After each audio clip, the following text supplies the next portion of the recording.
नमस्कार दोस्तों, जोहार दोस्तों। मैं मनोज कुमार अपने YouTube चैनल के माध्यम से आज बात करने जा रहा हूं भगवान बिरसा मुंडा, भारतीय स्वतंत्रता संग्राम की पहली लड़ाई के महानायक।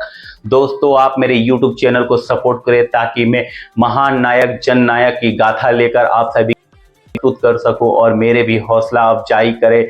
मैं तमाम देश के नागरिकों से यह कहना चाहता हूं कि आप मेरे हौसला अफजाई करें और मैं देश के लिए उन महान नायक को, उन वीर गाथाओं को लेकर आप सभी के भारत का नक्शा कभी आपने गौर से देखा है? अगर आप भारत के नक्शे को देखेंगे तो उसमें खनिज, जंगल और आदिवासी मिलेंगे, तीनों एक पर एक मिलेंगे। यानी उस नक्शे में तीनों जब एक ही जगह घेरते हैं तो ये सब बचे हुए हैं क्योंकि आदिवासी बचे हुए हैं। आदिवासी बचे हैं क्योंकि उनके साथ अभी भी एक जलती हुई मशाल है। किसकी है वो मशाल? कौन जला कर गया था वो मशाल को और कब? ये आदिवासी कौन है दोस्तों? क्या 21वीं शताब्दी के युवा बखूबी इस बातों से वाकिफ है कि आदिवासी के वजूद, उनकी हस्तित्व, उनकी पहचान, उनका संघर्ष क्या है? एक अहम सवाल हमारा है कि इस देश का मालिक कौन है। यही सवाल को यूं पूछे कि इस देश पर जल, जमीन और जंगल पर सबसे पहला हक किसका है? विकास के नाम पर किसका हक छीना जाता है और किसका विकास किया जाता है? ऐसे अनगिनत सवालों का जवाब एक आदिवासी, एक मूल निवासी 20वीं शताब्दी के शुरुआत में ही देकर चला गया था। ये सब हमारा है और इससे छीनने वाले हर एक शख्स के खिलाफ हम जारी रखेंगे उर्गुलान। ये उर्गुलान क्या है दोस्तों? क्या आज भी ये उर्गुलान जारी है? इस उर्गुलान के बारे में नई पीढ़ी के लोग कितना जानते हैं, 21वीं सदी के लोग कितना जानते हैं, इन सभी को परत दर परत हम बात करेंगे। बिरसा मुंडा पर अभिवादन कबूल कीजिए। मैं मनोज कुमार यादव और स्वागत है आप सभी का सामाजिक न्याय की पाठशाला में इस शो में। जंगल का पुश्तैनी दावेदार मैं हूं। पुश्तैनी और उनके दावे कभी मरते नहीं हैं। मैं भी मर नहीं सकता। मुझे जंगलों से कोई बेदखल नहीं कर सकता। उर्गुलान उर्गुलान उर्गुलान। हरित मेला की इस कविता के आखिरी लफ्ज आए उर्गुलान का मतलब है क्रांति।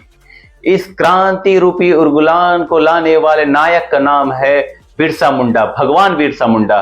कितना जानते हैं भगवान बिरसा मुंडा के बारे में आप? 21वीं सदी में अगर हम बात करें तो कितनी किताबें हैं हमारे बिरसा मुंडा के ऊपर, कितनी जगह पाठ्यक्रम में पढ़ाया जाता है, कितनी जगह उनके बारे में बताया गया कि बिरसा मुंडा कौन थे, उन्होंने किन की लड़ाई लड़ी, वो किस तबके से आते थे, उस तबके की क्या क्या मुश्किलें थी।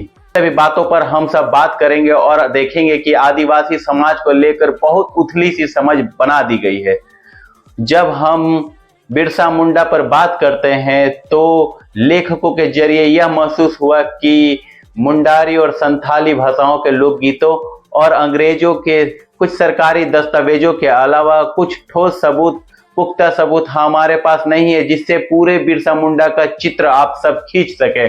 बिरसा की तीर कमान ने जब इतिहास लिखा तो उस इतिहास लिखने वाले कलम को पूरा दर्ज तक नहीं कर सकी। कलमों ने तीर और कमानों के साथ दगाबाजी की दोस्तों, और ये दगाबाजी केवल बिरसा तक ही नहीं थी, पूरी आदिवासी वजूद, पूरी अस्मिता, पूरी पहचान और आदिवासी संघर्ष के साथ ये दगाबाजी की गई। हम बिरसा और पूरे आदिवासी समाज को उस दगाबाजी के साथ देखने के लिए मजबूर है दोस्तों। आदिवासियों ने सदियों से जो लड़ाइयां लड़ी, उन्हें सालों में किताबों लिखने वाली कलमें भूल गई।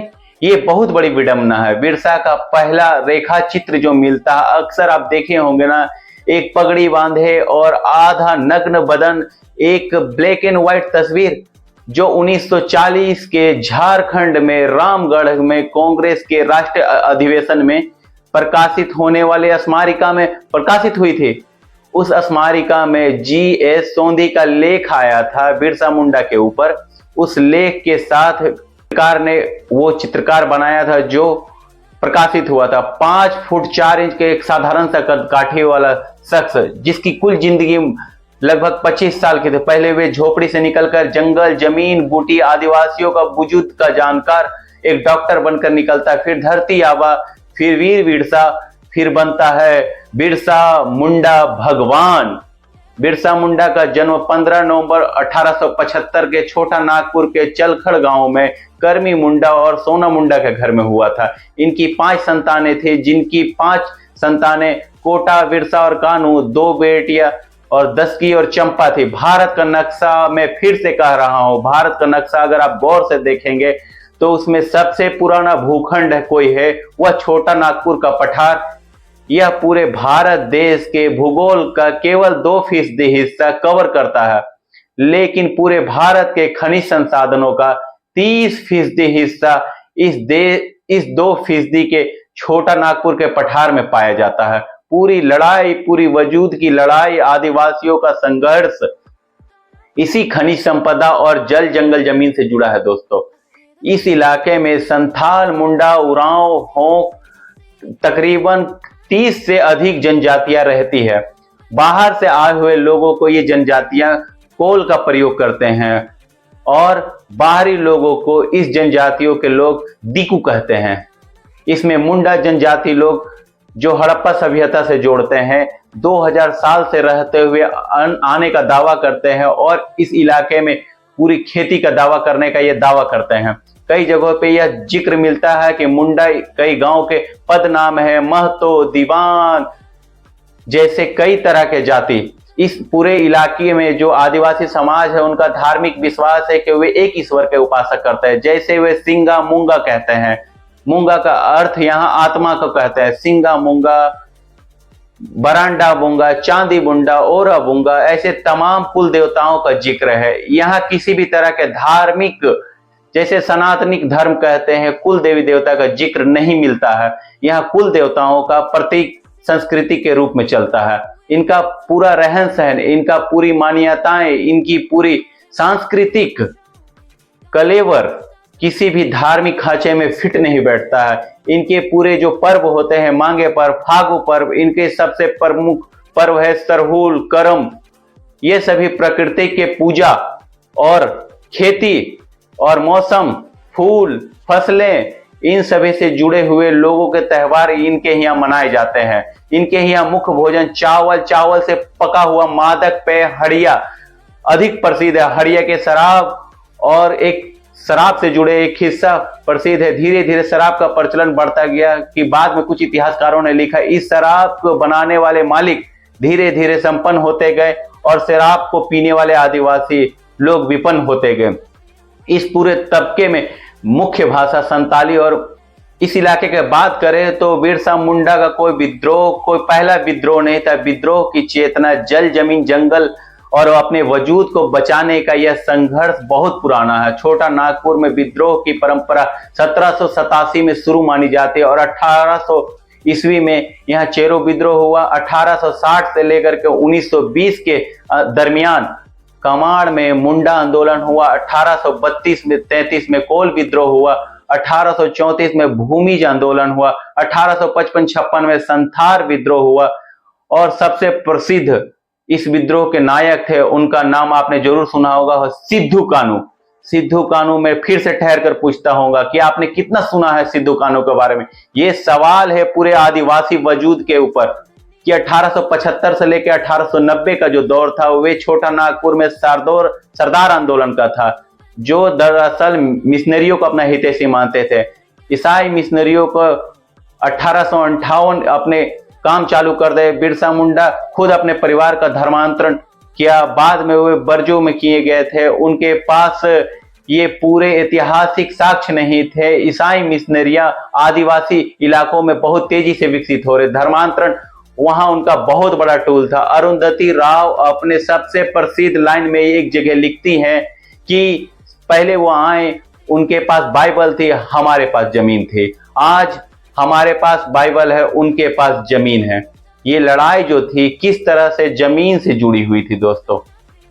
इन सभी के खिलाफ धीरे धीरे एक बिरसा मुंडा ने पूरा कलेवर बनता गया।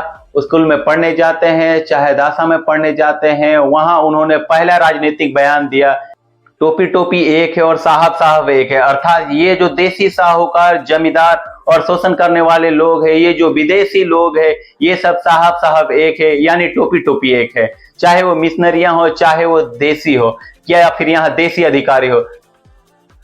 जब वे स्कूल शिक्षा छोड़ते हुए उन्होंने यह नारा दिया तो मुंडा धर्म उन्होंने अपनाया। यहां से ईसाई मिशनरियों के विद्रोह में मोबल की स्थितियों में आती है। एक बार जंगल से बिरसा गुजर रहे थे और उनके ऊपर बिजली गिर गई, आकाशीय बिजली गिर गई है, जिनसे उनका शरीर का जो रंग जो पहले गोरा हुआ करता था, बाद में उनका रंग सांवला हो गया। उनके अंदर जो अप्रत्याशित ताकतें, देवीय ताकत उनके अंदर आ जाती है। वहीं से पूरे इलाके में बिरसा भगवान के रूप में जाने शुरू कर दिया जाता है। पहले वे धर्म गुरु बनते हैं, फिर वे डॉक्टर बनते हैं। कहा यह जाता है कि एक किस्से में यह मिलता है कि वे छू करके देसी तरीके से चेचक का इलाज कर दिया करते थे और वो डॉक्टर के रूप में भी प्रसिद्ध हो जाते हैं। बिरसा मुंडा एक चाईबासा से निकला हुआ एक व्यक्ति जो सर्वधर्म में आता है और एक अवतारी शक्ति बनकर आता है। फिर वे डॉक्टर के जरिए, देवीय शक्ति के जरिए डॉक्टर की शक्ति जुटाता है। जल जंगल जमीन के लेकर अपने वजूद की लड़ाई का अगुआ नायक यानी पॉलिटिकल लीडर बनता है। अंग्रेजों ने इंडियन फॉरेस्ट एक्ट 1882 में पारित कर दिया था। उस एक्ट के जरिए जो दिक्कत आ पड़ी थी कि आदिवासियों को जंगल का अधिकार से वंचित कर दिया गया था। अंग्रेजी सरकार आदिवासियों पर अपनी व्यवस्थाएं थोपने लगी। आदिवासियों को वे गांव जहां सामूहिक खेती किया करते थे उस जमींदारों और दलालों के बीच बांट दी और राजस्व की नई व्यवस्था ला दी। उसके बाद अंग्रेज और जमींदार महाजन ये सब मिल करके अंग्रेज के सारे आदिवासियों का शोषण करने लगे थे और शोषण का स्तर कई गुना ज्यादा बढ़ा दिया गया था। उस समय लोकगीतों में यह गाया जाने लगा, घने जंगलों में कौन ताली बजा रहा है, घने जंगलों में बिरसा ताली बजा रहा है, बिरसा ताली बजा रहा है। भालू, जंगली भैंसे, हिरण, हाथी, घोड़े सब समझ रहे हैं, लेकिन इंसान नहीं समझ रहा। इस किस्से के पीछे यह कहानी निकलकर सामने आती है कि कई स्तर का जो शोषण आदिवासी तबके के ऊपर होने लगा था, उस समय अंग्रेज, यहाँ के प्रशासक, जमींदार, साहूकार सब मिल करके आदिवासियों का शोषण करने लगे थे और बहुत गहरा शोषण, जिनके खिलाफ वे जो ताली बजाने का प्रतीक है वे बिरसा का है। तो जंगे आजादी की पूरी परंपरा सिद्धू कान्हू, तुलका माझी और बिरसा मुंडा तक आती है। बाद में वे जयपाल सिंह मुंडा से जुड़ती है।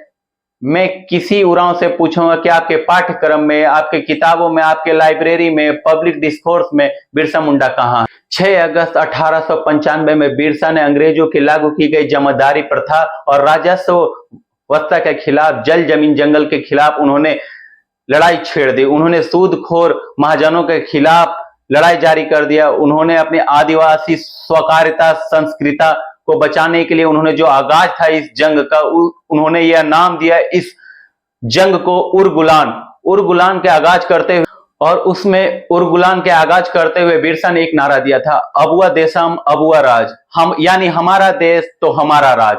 और उस समय बिरसा ने जब संबोधित किया था, इस दौर 1895 के बाद का है, उस समय बिरसा ने एक पहाड़ पर खड़े होकर अपने लोगों को संबोधित किया था, एक पॉलिटिकल टैक्टिक्स अपनाई और इसमें यह कहा कि आसमान से आग बरसने वाली है, जो मुंडा मेरे साथ नहीं खड़ा होगा वो मुंडा उस आग में जल जाएगा, जो मेरे साथ यह खड़ा होगा उस आग को बुझाने में मेरे साथ खड़ा होगा, वो पूरे देश को बचाने में काम आएगा।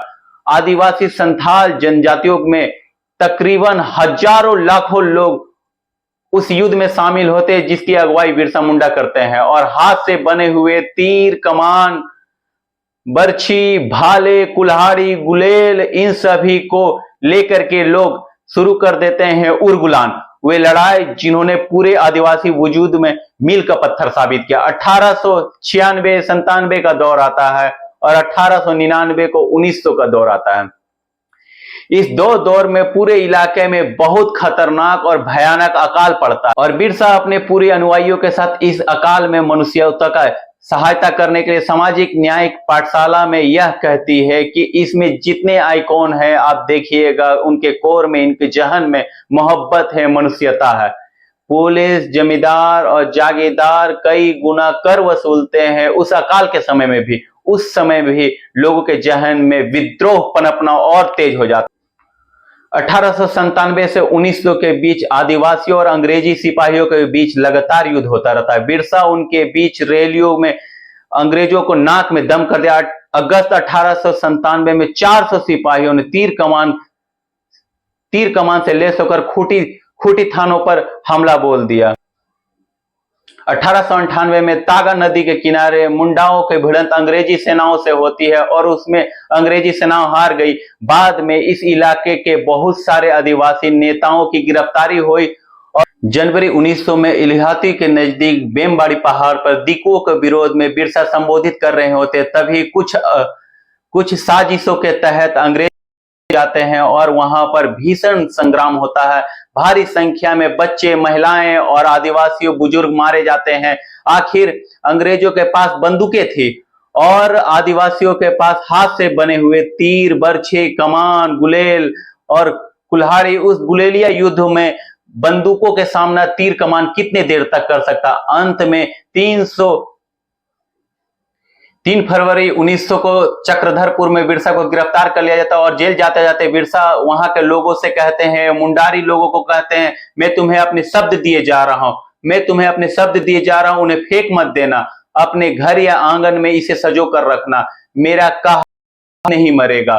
उर्गुलान 9 जून 1900 को बिरसा रांची के कारागार में अंतिम सांस ले। कहा तो ये हैजा हुआ, लेकिन उनकी मौत बेहद संदिग्ध है। जेल के सफाई कर्मियों उनको जलवाया गया और बेइज्जत किया गया अंग्रेजों के द्वारा और आजाद भारत में बिरसा फिर से पैदा होते हैं। संसद में उनकी तस्वीर लगती है, एकमात्र आदिवासी नेता के।